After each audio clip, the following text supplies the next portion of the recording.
family. Let's sing together.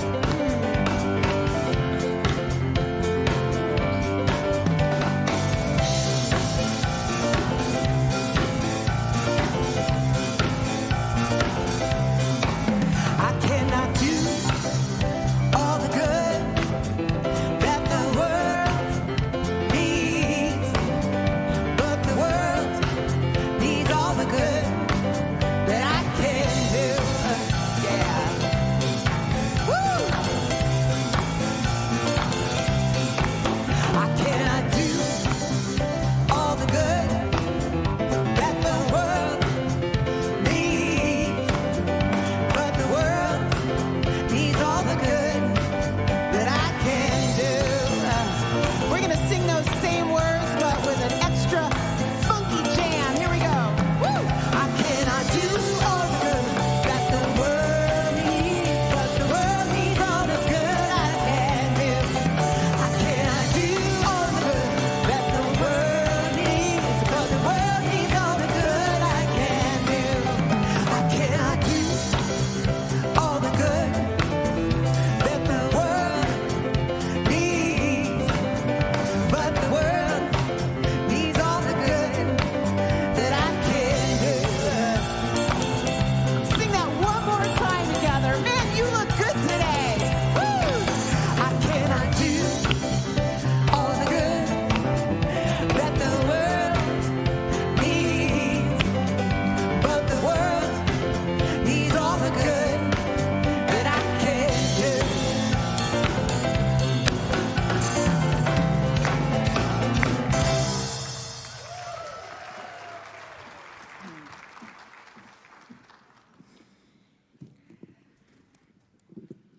Good morning. Good morning. I am your leader today.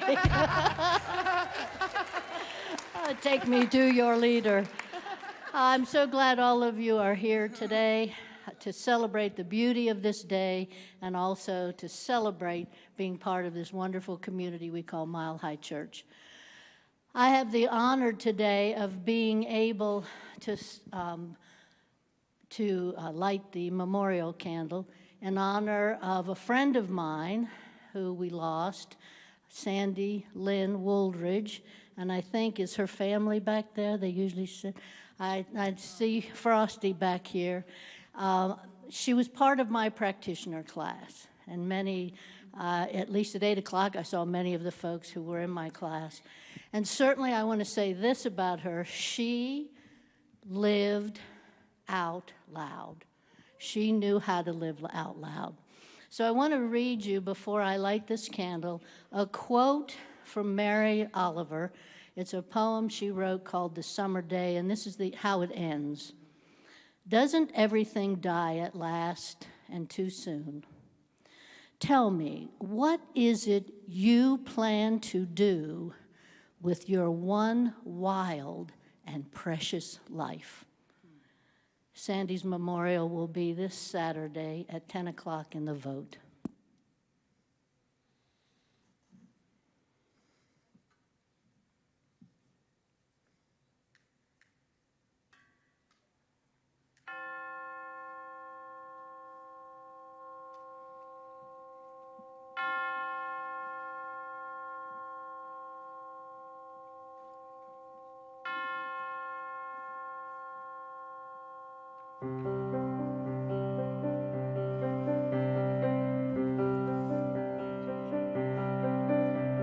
Surely the presence of God is in this place. I can feel the mighty power and the grace. I can hear the rush of angel wings. I see glory on each face. Surely the presence of God is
So in this moment, we breathe together into the stillness of the presence. For it is in this stillness that we sense one God, one Spirit, one mind. That thread of love that is back of all things. And this morning we stand poised on the threshold of the equinox, this point where light and shadow are perfectly balanced. So we open our hearts, either in harvest or in planting seeds, feeling that flow and ebb and how life moves through each one of us to express in such powerful ways. And as we open our hearts, we begin to see with the eye of the heart. For it is with the eye of the heart that we sense that God is the root of everything. So in the midst of conflict, we touch peace. We know peace. In the midst of dis-ease, we feel and know that there is an equilibrium of harmony and health. And in the core of anxiety and fear, there is a deeper, harmonious serenity. And that serenity is the allness, the isness of God. And so as we breathe together this morning, I know that that one power moves through every note, every word, every moment of our time together, so that we may open and awaken to live more deeply in communion with our very own souls, that divine spark within. For as we are awake to that spark, we illuminate our own hearts, the hearts of those around us, and the hearts of the world. And so I give thanks. I give thanks for this beloved community, that we are united in that realization of one Spirit. And it's with that gratitude I release this prayer, allowing it to be, knowing it is made manifest in the law that is love in action. And so it is.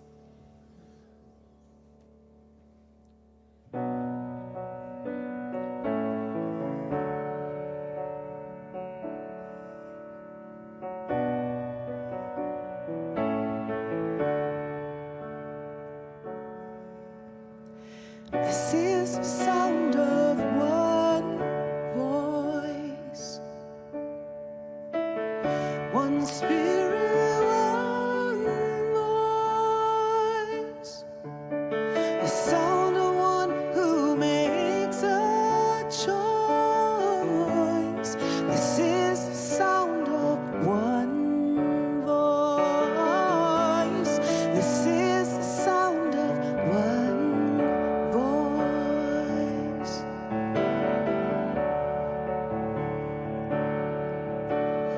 This is the sound of voices too. The sound of me singing with you, helping each other to make it through. This is the sound of voices too.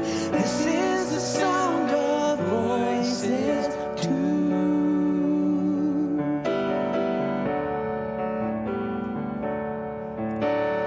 This is the sound of voices three,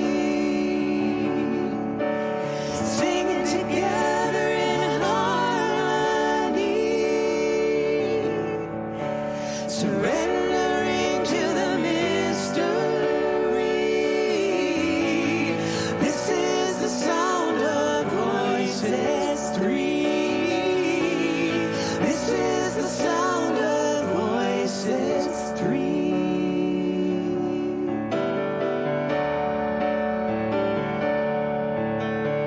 This is the sound of all of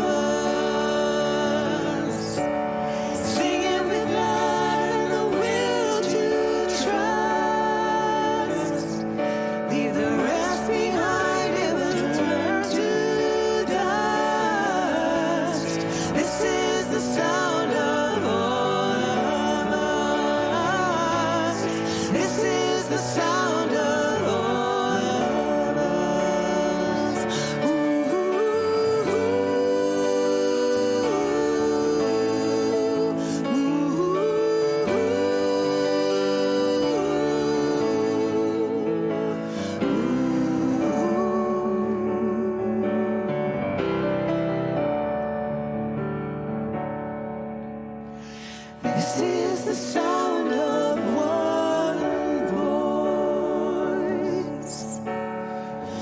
One people, one voice. A song for every one of us. This is the sound of one voice. This is the sound of one voice.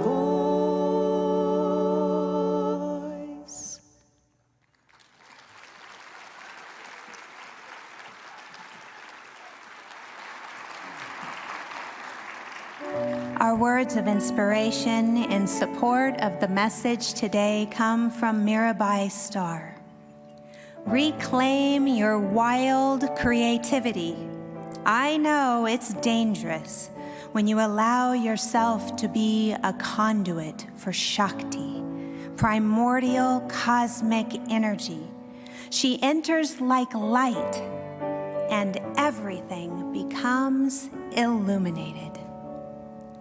And from Clarissa Pincola Estes, the spirit, like a beautiful bird, can fly anywhere, fully alive, seen or unseen. That spirit can never be caged, never.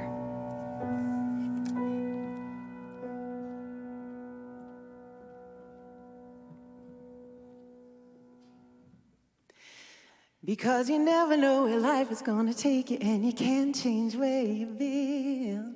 But today, I have the opportunity to choose. Here I am, it's 8:30, and I got so much to say. Gotta get this off of my chest, I gotta let it go today. I was always too concerned about what everybody would think. But I can't live for everybody, I gotta live my life for me. Yeah. I am forking the road of my life. Ain't nothing gonna happen unless I decide, and I choose to be the best that I can be. I choose to be authentic in everything I do. My past don't dictate who I am. I choose. I've been through so many things I thought I'd never make it through.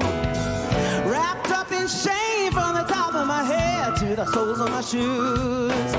I put myself in so many chaotic circumstances. By the grace of God, I've been given so many second chances. Oh, today I'm putting my back on the ground. Ain't nothing gonna happen unless I decide, and I choose to be the best that I can be. I choose to be authentic in everything I do. My past don't dictate who I am. I choose. Because you never know where life is gonna take you, and you can't change where you've been. But today, I got the opportunity to choose. Oh, I release the guilt of why things happen the way they do. And today I choose. I choose to be the best that I can be. I choose to be authentic in everything I do. My past don't dictate who I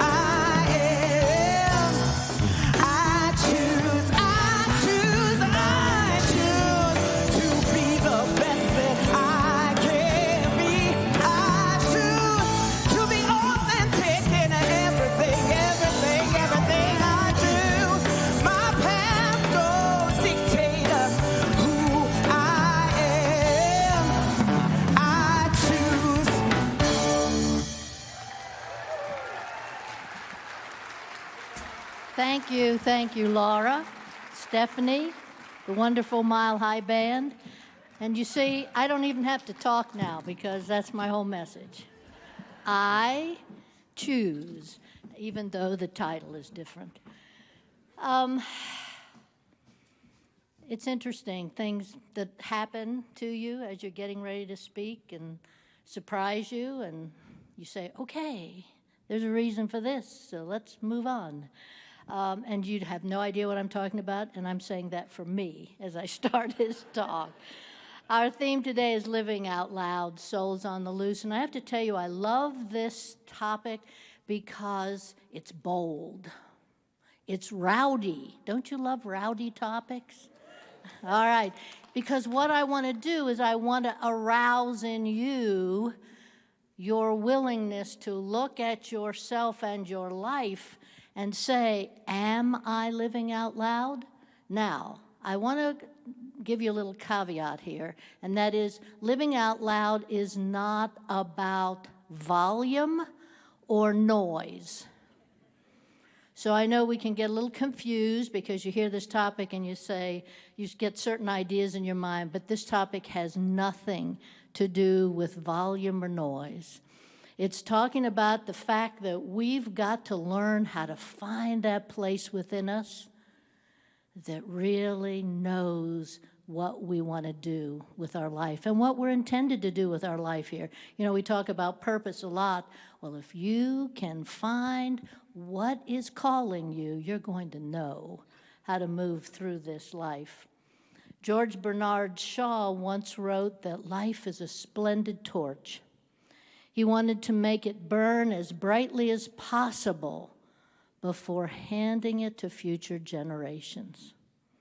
That's the energy of living out loud. It's not frantic. It's holding that torch, and when you're ready, you pass it on. So I hope that you have some thoughts today about this and that they're positive thoughts, and I hope you go away with something. So during this week, you have a chance to think about this. This week, I just finished teaching Living Untethered. And what a great group this was that I had in this class. They were willing to be authentic. They were willing to be brave. Because when you are talking about living untethered, you're talking about getting to that heart space that Mirabai Starr talks about, where the heart opens up because you allow it to, and the Shakti energy moves through, and you are changed. And when you're changed, everybody around you will change too.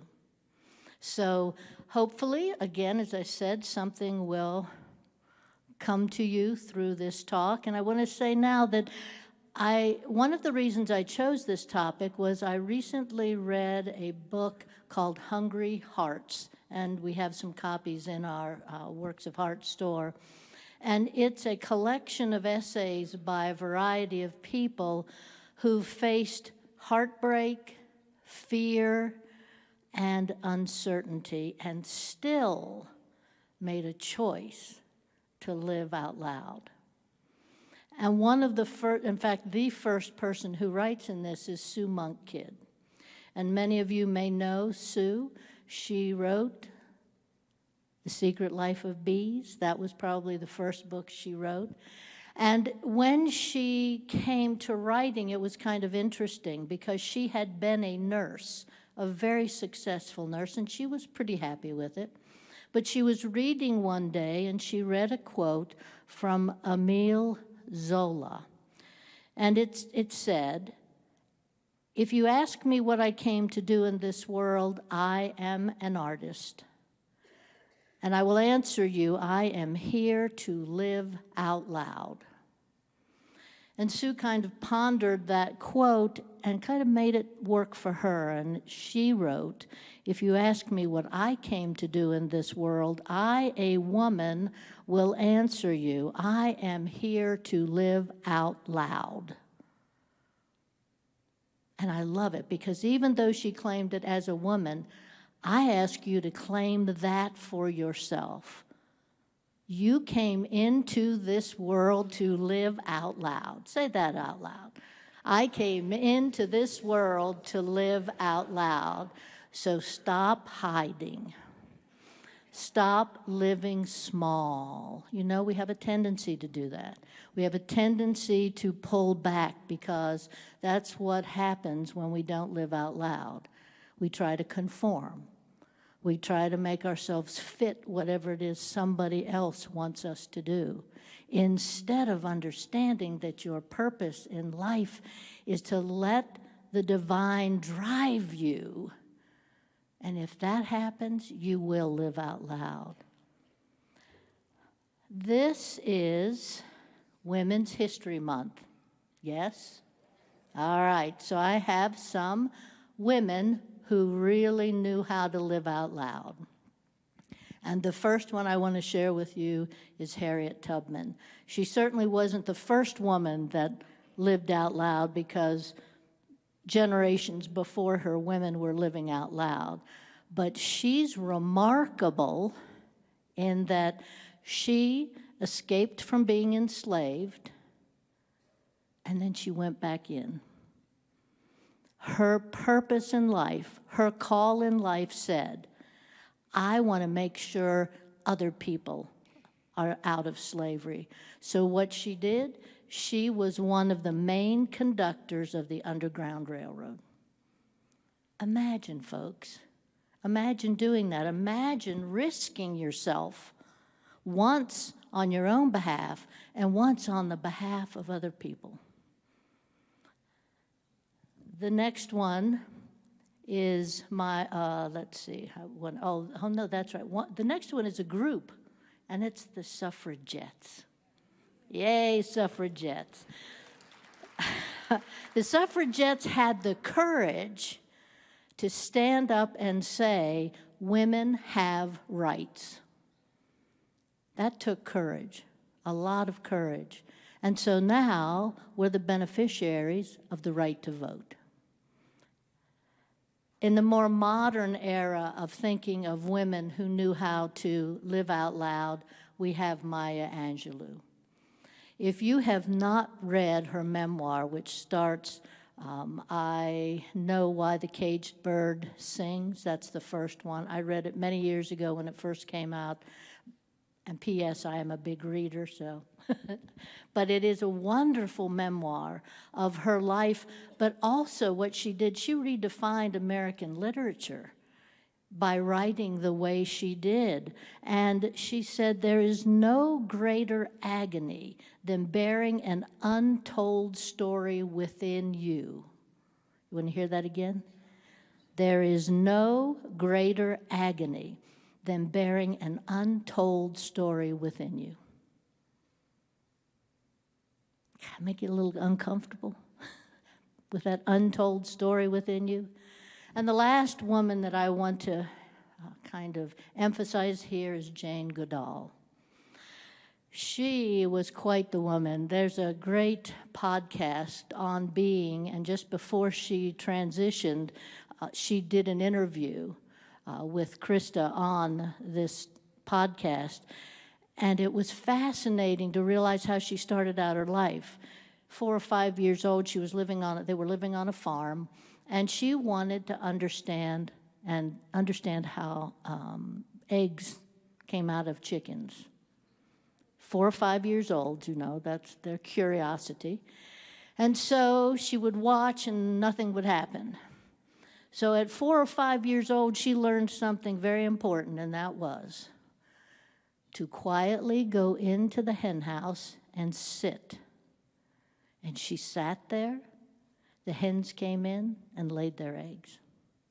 That was where her curiosity around science, around earth, around animals came from.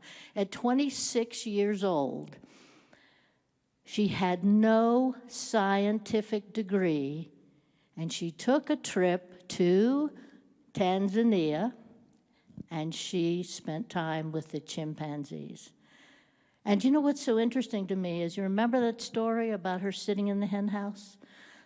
Krista asks her the question, how did you ever get those chimpanzees, the gorillas, to respond to you? She said, I sat quietly. And I thought, what a gift. So this is a woman who made such a big difference in so many ways, and she's made a difference for all of us because she cares about the earth. She cares about she cared about human beings. She knew how to live out loud. So you hear none of those women necessarily worried about how loud they were, how noisy they were. They just felt the call, and then they moved in the direction of fulfilling that call for themselves, and in most cases for all of us. So living out loud is a spiritual assignment for you. Do it as part of your spiritual practice, and I'll give you some suggestions towards the end of this talk. You want to be able to express the genuine sound in your heart. You want to be authentic. Authentic, you heard that in one of the songs. Integrous, have integrity. Have joy that isn't edited. Do you know what unedited joy is? That's when you've had those edited joy moments, haven't you? Unedited joy. You must work towards that. Truth, and truth that is real truth, not something that you say to make somebody else comfortable.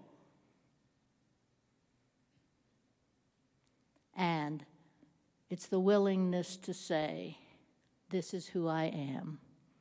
And each one of those women I just mentioned and the group were willing to say, this is who I am, even if they didn't say it in words. Their lives reflected that they were comfortable with who they were, they knew their call, they stepped into their call, and they didn't worry about fitting in or rocking the boat, which seems to be a bit of where we come from, because I feel like it makes us more comfortable. You know, if we don't rock the boat, then we can be more comfortable. But in the long run, your soul is not comfortable. And when you live authentically, you give other people permission to live authentically. Please remember that. When you're authentic, other people can be authentic, not just around you, but they can see that it's okay to be authentic. So I want you to take a moment now, and we're going to do a little pause. I'd like you to take a breath and feel in you that place that knows. That place that knows.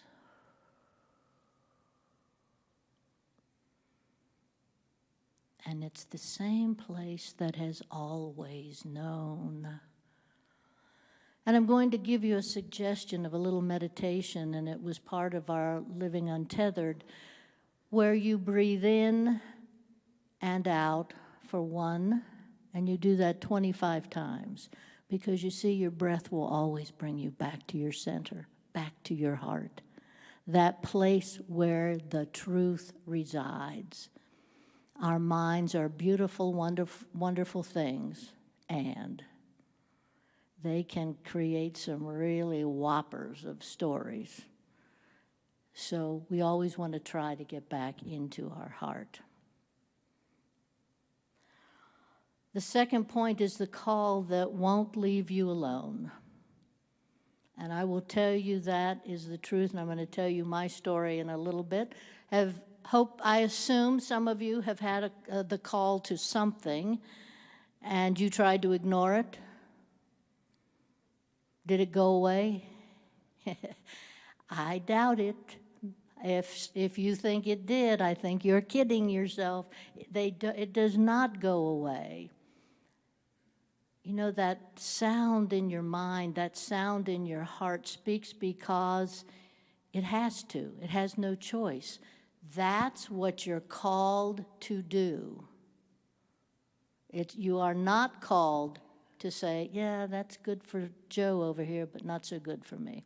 If it's your call, respond to your call. And I think these are some kind of interesting things. That call is what happens when the soul wakes up. It becomes unruly. It becomes insistent. It refuses to be domesticated by fear. Isn't that interesting? Once you know who you are, you can't go back to pretending you are someone else. Darn, that makes me uncomfortable. But I want you to be uncomfortable because I believe this so strongly. Every one of us individually can change the world. Do you believe that? Yes. And do you know why you believe that? Because when you're authentic, when you're real, when you speak the truth, when you speak in kindness and compassion and love, everybody around you is affected by that. And even if it's just that person right next to you, they then take that out into the world. You see, it's a multiplier, folks. It's a multiplier. So never think you have no power, because that just is not the truth. If we believe God is all there is, then that lives within every single one of you, right? All right, so I want to see a lot of that excitement, because it's an exciting life when we allow ourselves to be driven by the divine instead of by all that messiness that's out there in the world. So what I want you to do is go back to your heart. When you're feeling kind of out of control, come back to your heart. I just had a student, I don't think she'll mind, I won't give her name, who said to me that she had a situation come up, and this was one out of Living Untethered. She said, I had this situation come up, and I was all wound up, and she said, and all of a sudden I went, oh, and brought herself back to center. And you know what? The situation wasn't that big a deal. Now, I can't promise you that that's what's going to happen, but I will say that it has great possibilities for making you have a much healthier and happier life if you try to learn how to live out loud. What is your calling? Sometimes the call is simply the awareness that the life you've been living is too small for the soul you've become. Think about that. Is it too small for the soul that you've become? You've been coming, many of you, to Mile High Church for many, many years. One would hope there's been growth, and you are a different person than when you walked in here however many years, months, days ago. Allow yourself to feel that and respond from that instead of, well, you know, society says I have to live this way, my neighbor says I have to live that way. Whatever it is, live what you know as your truth, authentically and with integrity. So I'm going to share with you my call. I am from the East Coast, if you didn't know, no stone throwing, no. I was raised in, and here's where you'd really throw the stones at me, I suppose, even for those of you online. I was raised in Northern Virginia, which is just outside of Washington, D.C. I spent the first 22 years of my life there. Once I graduated from college, I went to college in Virginia also. I became a teacher in Virginia. And then my husband had a job change, and we moved to Pennsylvania. And I still continued to teach, but I started teaching in the community college. I loved teaching, and I still do love teaching. And one of the things that I really loved when I first started teaching were the teenagers that I taught. I love teenagers because I remember I was one. and I remember my quirkiness and all those things that can be annoying, but it's part of the growth. It's part of becoming who they're going to be as adults. So it was always, I just always enjoyed it. And then I worked with adults when I got into the community college and enjoyed that also.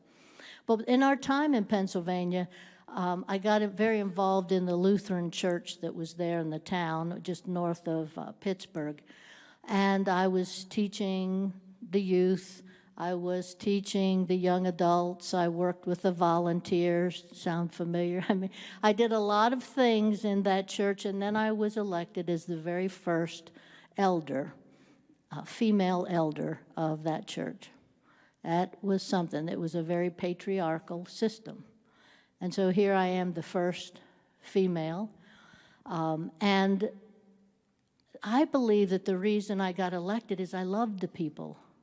And they knew I loved them, and they knew I would be there for them, because an elder in the Lutheran church is part of the ecclesiastical arm, very much like our practitioners are.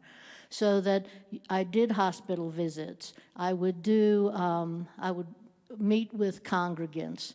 I would be part of the service, and yes, I served communion too. But I just want you to know that it was powerful, and in that time, I got the call. I got the call to ministry. And I thought, oh, and you know, Gettysburg Seminary is right there, which was a great seminary. And then my husband got a new job, and we moved to moved to Colorado from Pennsylvania. And when we got here, we didn't get involved in a church right away. Some of the folks that I was working with at the time, that one of them in particular said, you really ought to go to Mile High Church. That's where I go. There's something about you that would really work there. And I went, yeah, okay. Because I'm thinking I wasn't quite ready to get back into church. And then I have a friend who sang in the choir. And they were going to be singing for Roger's 30th anniversary over in the Vote, and she invited me. And, you know, it's kind of like, all right, fine. So I showed up. And just like about 95% of you in this room, it was life-changing. And I started classes right away. I went straight into practitioner training. I became a practitioner, and my class's 15th year is this year. And I stayed a practitioner for about 6 years because it was important to me to practice, because this was new to me, this whole teaching. And then the call and a friend who nudged a little bit and said, Jackie, when are you going to start ministerial school? And so I did, and this year, Zamir and I both are celebrating our 6th year here at Mile High Church. I am so thankful. I am so thankful for everything that's come in my life before this moment, even those things that seemed odd. But I know that this is the place where a difference can be made, because it's up to each one of us. It's your choice. It's my choice. And the third point I want to leave you with is this. This is an everyday practice. Living out loud is an everyday practice. It's not a performance. Don't ever think that what I'm suggesting is it's a performance. It's an actual practice. It's a daily choice to stay awake to your own life. Think about that, folks. Staying awake to your own life. We move through life habitually. We move through life doing the same things we do day after day after day. And what difference does it make? Stay awake to your own life so that you can live out loud. It looks like showing up. It looks like listening deeply, laughing often. Wouldn't that be fun, to laugh often? Being present, saying yes to what lights you up, saying no to what dims you. You know, that's a big charge for you, because sometimes you can get caught in a situation and you feel like you can't escape. So you just go through it, and then you just don't put yourself back there again. Certainly all of you know how to do that. Sometimes it's more difficult than others, I will agree. Howard Thurman said, "Don't ask what the world needs. Ask what makes you come alive and go do it." Because what the world needs is people who have come alive. Not people who are exhausted from performing, not people who are all wound up about expectations. The world needs people who have come alive so that they can live out loud in this world that feels so uncomfortable, that has so much, what I guess I'd say is chaotic energy in it. Be the peace that we need in this world and live out loud from yourself. You know, and the lovely thing about all of this is it's free. You don't have to pay for this. You don't have to go to therapy. You can go to therapy. Therapy is not a bad thing. I'll just tell you that up front. But it is something that's free that you can do for yourself. And that's what I'm really encouraging you to do, is be kind to yourself, look at yourself, and then grow and live out loud. So my invitation for you this week is to find one place in your life, just one, where your soul is asking for more room. How do you like that? Your soul is asking for more room. One place where you can live a little more out loud, a little bit more honestly, and a little bit more freely. So do that as part of your spiritual practice is what I'm recommending. And then I want to just leave you with these thoughts. And then I'm going to share, as you leave today, you're going to get a affirmation card that I had created for you. For those of you online, I'm going to read it at the end so you have it. But may we be brave enough to listen. May we be bold enough to follow. May we become souls on the loose. And this affirmation reads, on the front side is the quote from Howard Thurman, "Ask yourself what makes you come alive and go do that, because what the world needs is people who have come alive." And the affirmation, I recommend you put it on your altar if you have one at home. You can put it in your pocket, in your purse, somewhere where you can see it. Wherever it is you do your spiritual practices, I'd recommend just put it there and say it for 30 days. If you have trouble finding that place within you, that really is where that soul resides. But the affirmation says, "I am here to live out loud, to let my soul speak, my light shine, my truth rise. I embrace the call to be authentic. I honor the spark within me and offer it freely to the world. I am alive. I am listening. I am the voice of my soul on the loose." Take a deep breath. And let us pray. I'd like the practitioners to stand and hold consciousness. These are people who felt the call and answered the call to be practitioners.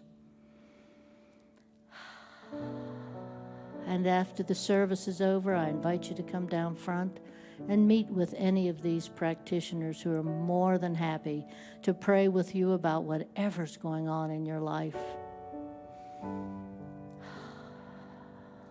I am so aware of the power of the divine in this place right now, of the power of the divine working through each individual. The love, the peace, the joy, the authenticity, the integrity, all comes from God. And because all of that comes from God, I can share it. I am part of it. And that is true for each person in the sound of my voice and beyond, because God is all there is. So I affirm right now for each person in the sound of my voice that they look within, find that place in themselves needing expansion, and they practice. They practice that expansion, and they start living out loud and finding the joy, the resonance, the beauty of living that way. Remembering all of this is possible because of God. I am so thankful for the truth of this prayer. And I can let this prayer go now into that law that I know responds and says yes to what I believe. So I can let this prayer go now and let it be. Thank you, God. And so it is.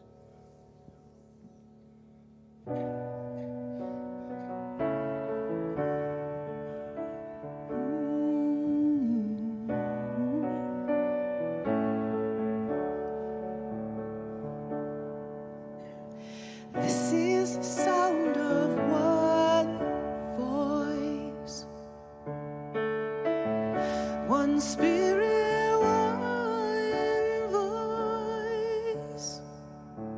The sound of one who makes a choice. This is the sound of one voice. This is the sound of one voice. Ooh, ooh, ooh,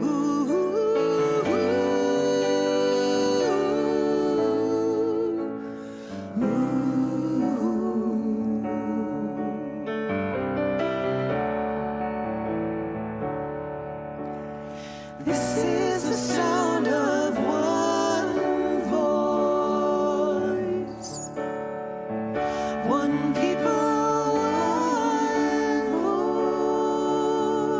voice, a song for every one of us.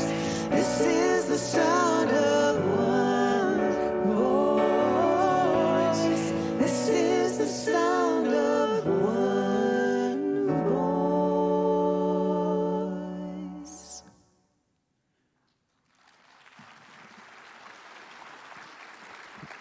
And now I'd like to invite Reverend Chris to come up and tell you a little bit about the Ukraine project. You haven't heard about this for a while, and it is part of what we do with the circulation of our good.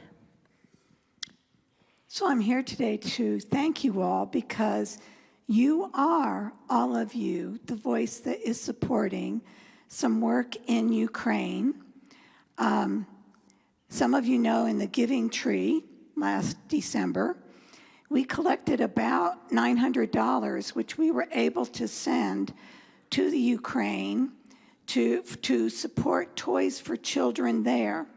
So there's some slides that are being shown that just show some of the kids and the toys that they got. Money is really tight over there. And so any toy that they get, they're just ecstatic about. We have 2 locations that we're supporting 28 practitioners in Cherkasy, Ukraine, and Bilaturska, Ukraine. They are outside of Kiev, so they are outside of the bomb zone, but some of their buildings have been destroyed. We are able to provide, they're providing support to wounded soldiers and other things, And besides the Giving Tree, we've been able to provide some additional support to them for translations of science of mind materials, because that's what the 28 practitioners are teaching, and just some other things. So this is a heartfelt thank you from Ukraine through me. Thank you, Chris. Yeah, you do good things, you know. All of you do great things. And so at this time, this is the time when we have our offering. And of course, the easiest way, if you have money in your pocket or a check or something, are the baskets that will be passed by our wonderful volunteers, who I'm so appreciative of.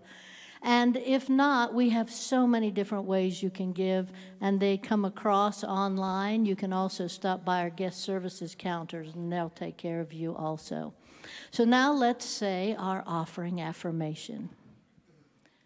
Divine love, as me, blesses and multiplies all that I am, all that I have, and all that I circulate. And so it is.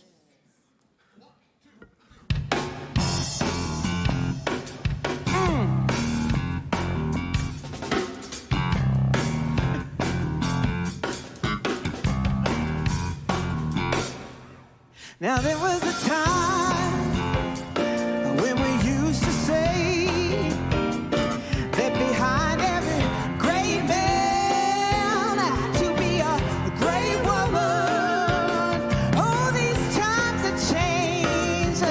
It's no longer true. So we're coming out of the kitchen, and there's something we forgot to say to you, sister.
Sisters are bringing it today. Laura Berman and Stephanie Chang. We have Mike and Bijou and Rob.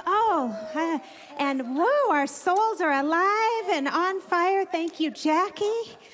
And if you are new to Mile High today, please know that we welcome you into the heart of our community, and we want to greet you and give you a Mile High welcome. We have a gift for you. Please meet us out in the Welcome Center after church today. And Kelly, you have some wonderful things to share with us. Thank you. Great service, Reverend Jackie. Yeah, really. In the bereavement team, we have a couple events coming up that I want to make you aware of. We have the Healing Through Loss, which is an 8-week in-person event that's going to be starting on April 9th in the evening. The information's on the website. Also, Beyond Divorce is at the end of the month on April 24th, and it's an online course. And just for those of you who come to the Conversations on Grief, reminder, it's the first Sunday of every month, and even though that's Easter, we know that grief is still present. So we welcome you to come then. So blessings. Thank you. Yes, so we have a couple more things going on. The first is our flowers. We have spring flowers for summer lunches. They are taking reservations for the flowers at our event center at this north end. If you'd like to just make a donation, all the proceeds from this, once we pay for the flowers, goes to Iber and Rose Stein Elementary Schools, with the intention that when the children leave school this summer, we can send them with something so that they can have lunches during the summer also. So it's really a great event. And then the flowers are going to decorate the stage for Easter, and they're going to look like a big spring garden, so watch for that. And then we have our recovery group is getting started again. This is a workshop that will be next week. You'll hear more about it it'll be after the 10 o'clock service.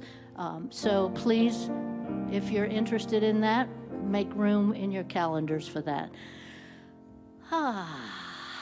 So now if you'd stand. And let's say together, I am living out loud. I am allowing my soul to be loose. It doesn't matter what's going on outside. It's what's going on inside. Thank you, God. And so it is.